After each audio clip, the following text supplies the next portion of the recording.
Good morning everyone. Medyo nga madilim at makulimlim ang panahon ngayon. Kung sa din ka papakon at kung sa din ka tutungo, aba, mag-ingat ka mo. Kaya kung tulad yang may bagyo pa, pero maski may bagyo, kailangan natin pumasok sa trabaho para sa kakaunlad at ang ekonomiya. Let's go! Aray ko! Ayan nga, mayroon pang bayawak dito, nagaparanaw-panaw. Jadi marami sa amin, wag yun lang huhuliin. At ito na nga, mabaskog din ng bagyo. Nakikita nyo yung down, medyo magalilipad na. Pero laban lang tayo para sa kakaunlad ng ating bansa. Bansa? Ano ka? Presidente? At ang karamig gani sa adlaw na dya, masyadong mabaskog ang hangin dito.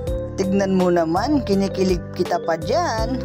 Ang masabor gani digi, yakapsul. Tay kung tulad yang ara kita pa jowa. Wala tayong magagawa, taste lamang tayo sa lamig. Tignan mo naman dito, may patintin pa. Pinapatulog ka kasi boy nung bata pa. Ayaw mong matulog ng tanghali, ayan tuloy, short ka sa height. At dito nga, masyado na akong malakas sa mundo ng mga tao. Takbo! Tignan nyo naman yung dalo yun, masyadong mababal. Aroy, aga puruti-puti. At saka yung mga lansya, ayun, nagapakulimlim sa manamok. Parang mga manok. At dito nga, dumating na yung subasko. Tignan nyo naman yung manamok, nadudura rin. Pero basic lang sa atin yan. Tignan nyo naman, ang lakas ng hangin. Pero malikot pa rin tayo dito. Mamaya, ranggayan ni mong payong. Kada naman aking kuko, ni mong kapilig, dinasira imong payong. At dahil sa malakas nga ang talsik ng dagat dito sa atin.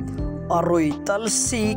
Siyempre, kailangan mong punasan yung mga baso para hindi aglasa na maalat habang umiinom yung guest ng wine. At dito nga, makarawat kita ang coffee machine. Magabot kita coffee. Summer dance, pang painit-init. Dahil wala tayong kayakap. Aray ko! Mapapasanaul na lang tayo sa may mga jowa dyan. Huwag kayong mag-alala. Darating din yung tamang tao na magbabastid sa akin ulit. Aray naman! Hanggang dito na lang. Bye-bye!